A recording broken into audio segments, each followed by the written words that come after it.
Et je pense qu'on sera tous d'accord pour le dire. Je dirais simplement décevant. C'est à la fois moche, c'est à la fois dégueulasse. C'est de loin la pire saison du show. Ça ne fonctionne pas. Cette saison 5 était catastrophique. C'est l'une des pires saisons que j'ai vues de série tout court. Vraiment, on en est arrivé là à avoir des gens qui critiquent tout et n'importe quoi. Vous les avez déjà vus passer ces vidéos de cette dernière saison de Stranger Things saison 5. Ces vidéos de fameux critiques cinéma sur YouTube qui ne savent pas apprécier une série. Ils sont tout le temps là à dire ça manque de ci, ça manque de ça, c'est pas assez grandiose, la bataille était trop courte, il n'y a pas eu assez de morts. Il n'y a pas besoin d'avoir 50 morts dans une série, de faire mourir des personnages principaux pour vraiment savoir faire une série correctement, savoir faire un final grandiose. Il n'y a pas besoin que le méchant mette 20 minutes à mourir. Non, il y a juste besoin d'une bonne bataille finale, que tous les gentils, que tous ceux qu'on a suivis pendant cette saison, pendant cette série, se rassemblent tous pour battre Vecna. Et c'est ce qui s'est passé. Et moi, j'ai apprécié cette saison 5. Alors certes, elle n'est pas parfaite. On peut critiquer, on peut dire qu'il y a des choses qui ne vont pas, c'est vrai. Mais dans l'ensemble, ça reste une bonne saison, ça reste un bon final. Et c'est une série que je regarderai encore une fois avec plaisir. Et c'est d'ailleurs ce que j'ai déjà commencé à faire avec ma conjointe. On a déjà recommencé la saison 1. Dites-moi en commentaire, est-ce que vraiment je suis le seul à avoir apprécié cette saison ou les frères Duffer sont vraiment passés à côté de ce final? Pour moi, il y a vraiment quelques points qui fait qu'une bonne saison, surtout un bon final, fait une bonne série. Déjà, le critère numéro 1, c'est la raison pour laquelle on regarde une série, on regarde un film, c'est pour passer un bon moment, un bon divertissement. Et cette case est cochée assez facilement. Des épisodes d'1 heure, 1h30, voire même 2 heures pour le final, et on ne les voit pas passer. Il n'y a pas un seul épisode où j'ai regardé l'heure. Il n'y a pas un seul épisode où je me suis dit, là, c'est un peu long. Bon, parfois, il y a certaines conversations, on sent qu'ils étaient là pour le drama, surtout au milieu de la série, entre 11 elfes et son père adoptif. Essentiellement d'ailleurs, ces deux-là, on sentait que c'était pour le drama. Ah si, il y avait aussi Nancy et son copain. Il y avait Steve et Dustin. En fait, il y avait quand même beaucoup de discussions qui étaient là pour le drama, alors que les personnages étaient pressés, étaient dans un moment où ils allaient peut-être mourir, même si au final, il y a très peu de morts dans ce final, il n'y en a qu'un. Deuxième point, c'est est-ce que cette série, on veut la revoir? Mais cette case, elle est cochée. Qui ne va pas revoir la saison 1 de Stranger Things? Qui ne va pas relancer encore une fois cette série? Pas tout de suite, certes, mais c'est comme Game of Thrones, ça sera comme Walking Dead. Cette série est culte et on la montrera à nos enfants, on en parlera à nos amis et dans 10 ans, elle sera toujours présente. Et d'ailleurs, des spin-offs sont déjà en cours de préparation. Est-ce qu'il y a des moments cultes dans cette série? Est-ce qu'il y a des personnages culte? Évidemment. Déjà, on a 11. Bon, même si dans la dernière saison, son jeu d'acteur, on sent qu'il y a eu de la chirurgie esthétique. Son visage est bien plus rigide et son jeu en prend un coup certain. Mais on a Mike. Mike qui tient vraiment la route. On a l'actrice Oli. Alors là, je vais mettre quand même un gros point sur elle. Je pense qu'on va la revoir dans le futur. Elle n'a que 14 ans. Et pourtant, on dirait qu'elle a fait des films, a pu savoir quoi en faire. Elle est plutôt douée et croyez-moi, on va la revoir. On a la mère aussi, complètement cinglée dans la saison 1.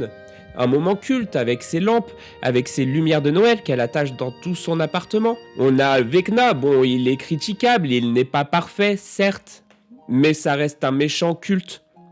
Pas au point de Dark Vador, pas au point de Voldemort, on est d'accord. Mais dans le top 10 des méchants du cinéma, on peut le mettre assez facilement dans ce classement.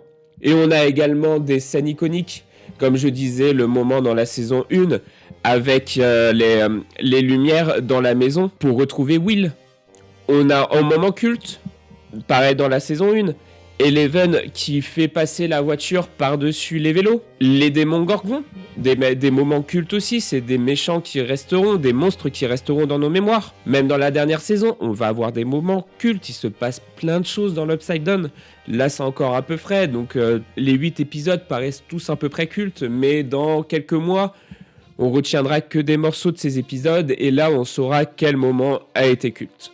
Et quel moment on n'aura pas oublié. Surtout que c'est une série qui parle quand même de plusieurs sujets importants dans notre société. Certains sujets sont un peu redondants. On sent qu'il y avait un cahier des charges de Netflix. Déjà l'acceptation de Will en tant qu'homosexuel, même si je pense qu'il aurait fallu un travail différent.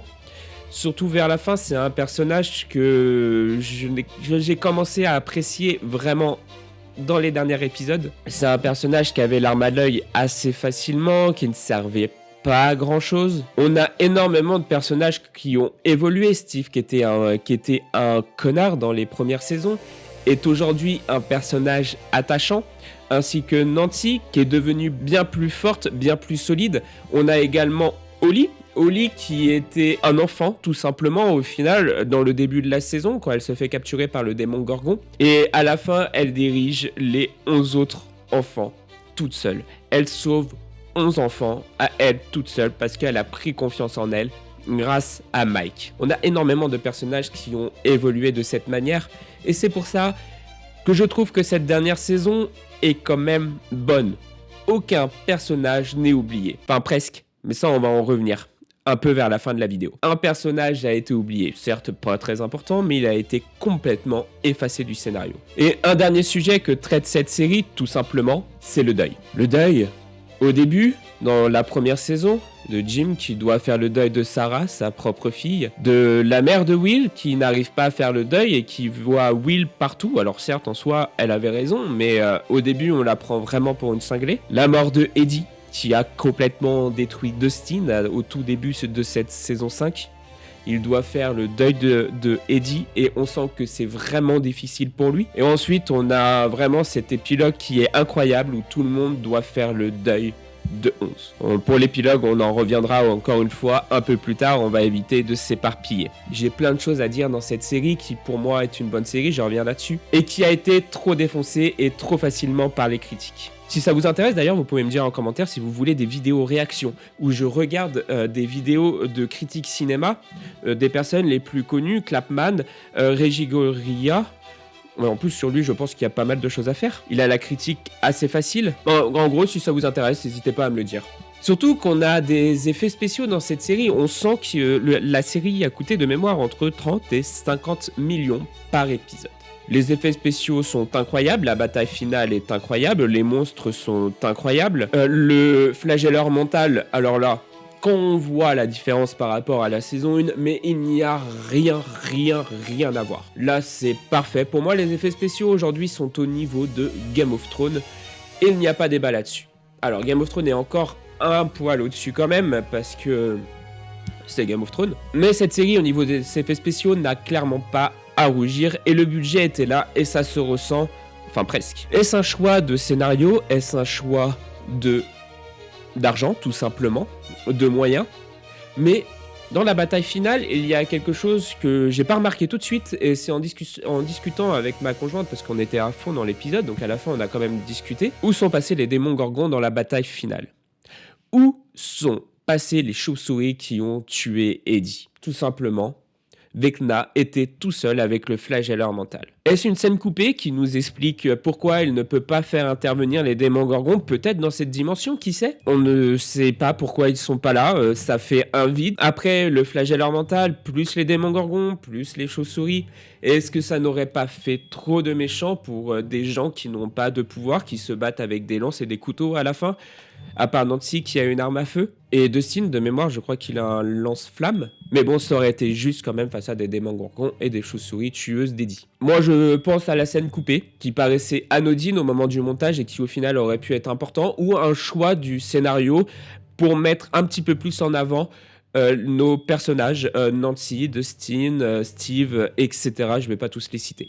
Will d'ailleurs qui a une évolution incroyable parce que c'est aussi grâce à lui que Vecna ne peut pas tuer 11 elfes, Will a pris une importance importante, du coup, tout simplement, dans cette série. Certains diront que Vecna a été battu assez facilement, pourtant il y a une scène qui nous explique clairement, blesser le flagelleur mental, c'est blesser Vecna. Tu as donc presque une dizaine de personnes qui sont en train de blesser le flagelleur mental et donc de blesser indirectement Vecna. Tu as également Will qui tente de l'intérieur de le bloquer, de bloquer les propres pouvoirs de Vecna. Et t'as en même temps 11 qui est certes au niveau de la force légèrement plus en dessous que Vecna, mais aidé par tout cet environnement, forcément, Vecna ne pouvait rien faire. Et si on l'avait vu réussir à se débattre, on aurait peut-être tilté. On serait peut-être dit, finalement, il aurait pu tuer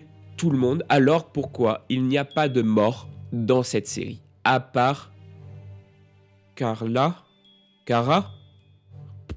On sait même plus comment elle s'appelle. Alors certes, la mort était émouvante, j'avoue avoir presque lâché ma larme, mais c'est une mort qu'on oubliera assez facilement, malheureusement. On sent que ce personnage était là juste pour tuer quelqu'un dans ce final. Et on sent qu'il ne voulait pas tuer de personnages importants, qui pour moi, c'est pas forcément une mauvaise chose, encore une fois. Quand on y réfléchit, dans aucune des saisons, il y a un personnage important qui est mort. Barbara, dans la saison 1, pas très très important, il faut l'avouer. Dans la saison 1 ou 2, il y a le petit copain de la mère de Will aussi qui meurt de mémoire. Dans la saison 4, on a donc Eddie.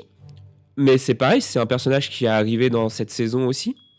Enfin bref, vous voyez très bien ce que je voulais dire. Il n'y a jamais eu des personnages principaux qui sont morts dans cette série. Ils ont juste gardé leur DA. On a également enfin des réponses aux questions à laquelle on se posait. Pourquoi l'Upside Down ?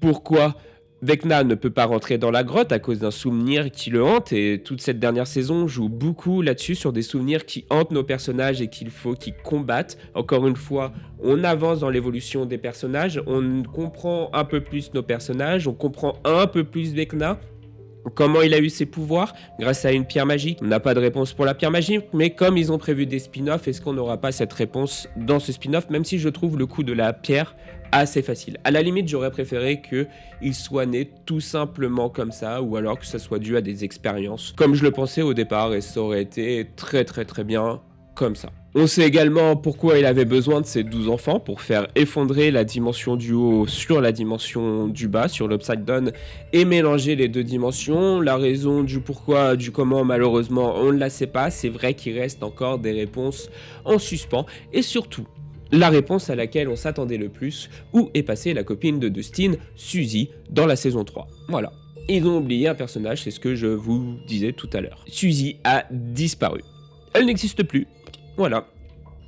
Après, il y avait beaucoup de personnages, le fait de mettre Suzy aurait été probablement trop, mais peut-être une phrase par-ci par-là de Dustin qui parle à Suzy au téléphone. Juste 30 secondes dans un épisode, ça aurait suffi. Il n'y avait pas besoin de la rajouter non plus. Mais malheureusement, ils ne l'ont pas fait, peut-être coupé au montage, je ne sais pas. Et enfin, on arrive à cet épilogue. Cet épilogue qui dure environ 40 minutes, 45 minutes. Et il était bien. Je ne l'ai pas vu passer. Et pourtant, Dieu sait à quel point je déteste les épilogues dans les séries. C'est bon, le méchant est parti, est mort et a été vaincu. Et après, on nous raconte la vie de tous nos personnages, de comment ils vont mieux, comment ils traitent le deuil, etc., etc. Et là-dessus, c'est un gros point fort. Pour moi, ils ont réussi ces 40-45 minutes, je ne les ai pas vus passer. Déjà, on se demande vraiment si 11 est morte. Fin ouverte. On ne sait pas. Moi, je suppose que oui, parce qu'on nous la voit clairement au milieu des cascades comme Mike voulait l'emmener. Est-ce que c'est pas une image que Mike s'invente comme il le raconte ? On a également donc le deuil de 11 qui est traité, Mike qui a du mal à évoluer, qui a du mal à l'accepter, même si dans la toute dernière scène, il l'accepte enfin. D'ailleurs, cette scène, vu que je viens de me refaire le premier épisode de la saison 1, j'ai pu le voir. Toute première scène sur laquelle on voit nos personnages, c'est la dernière scène. Quasiment les mêmes plans, quasiment pareil.